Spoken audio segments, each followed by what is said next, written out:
Hi అండి అందరికీ. ఈరోజైతే నేను మా ఇంట్లో టిఫిన్ గొంతు పొంగడాలేసానండి. గొంతు పొంగడాల కోసం దోసల బ్యాటర్ తీసుకున్నానండి. దోసల పిండను, ఉల్లిపాయ, పచ్చిమిరపకాయలుంటే ఏసుకోవచ్చండి. నేను సాల్ట్ వేసాను. పచ్చిమిరపకాయలు వేయలేదు. మా పిల్లలు తింటారు కదా! మంట పుట్టిద్దంటారని. మా ఇంట్లో డైలీ 3 రోజుల నుంచి దోసలేనండి. దోసలు తినలేక బోర్ కొట్టేసి ఇంకా గొంతు పొంగడాలేసుకుంటున్నాం ఇవాళ. గొంతు పొంగడాలేసుకోవాలంటే గొంతు పొంగడాల ప్యాన్ అయితే ఉండాలండి కంపల్సరీ. ఈ గొంతు పొంగడాల ప్యాన్ అయితే నేను చీరాల నుంచి తెచ్చుకున్నానండి. చీరాల్లో చాలా రేటే పడింది. డీమార్ట్‌లో కూడా ఉన్నాయి. నేను చూసుకోలేదు. డీమార్ట్‌లో చాలా తక్కువగా ఉన్నాయండి రేటు కూడా. ఇది తెచ్చిన కాడి నుంచి ఒకటికి 4 ఈసార్లు ఏసుంటానండి అంతేను. డైలీ దోస, ఇడ్లీ తిని తిని బోర్ కొట్టేసి ఇంక ఇవాల్టికైతే గొంతు పొంగడాలేసుకున్నామండి. చాలా బావుంటాయి. ఈ పల్లీ చట్నీతో అయితే చాలా బావుంటాయి. ఇవి ఇడ్లీ పిండితో కూడా ఏసుకోవచ్చండి. ఇడ్లీ పిండితో కూడా బాగొస్తాయి. చాలా ఫ్లఫీగా వచ్చాయండి.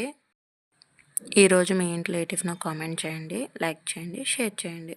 సబ్స్క్రైబ్ చేసుకోండే.